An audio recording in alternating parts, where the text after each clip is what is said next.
We believe that access to food is a right, not a privilege. Colorful refrigerators are popping up along some sidewalks on the city's west side, but they're not for sale. They're called Love Fridges, and they're being placed there to help supply families in need with nutritious foods. I noticed that through my social feed, these community fridges were popping up within New York. And I decided to go to one and stock it. And then I asked them, how can I get down? And I was going to be going to my home city, Chicago, and wanted to make it happen over there. That's when Ramon Radius, a photographer, says he reached out to as many people he knew to make it happen. So far, there are 3 current community fridges running on the west side. And from the food to the fridges, everything is donation-based. Neighbors can take what they need and leave what they can.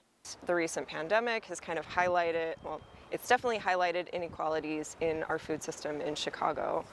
So we've been seeking to establish community refrigerators throughout the city, especially in areas where access to food is particularly challenging. Love Fridges is working with local community gardens and organizations that donate fresh fruits and vegetables. Radius says the sky is the limit of how many community fridges they'll open up on the south and west side communities of Chicago. It's for the community and it's by the community, so the community owns this. In Little Village, Yukari Nakayama, ABC 7 Eyewitness News. Hey, if you like that video, be sure to subscribe to our ABC7 Chicago YouTube channel.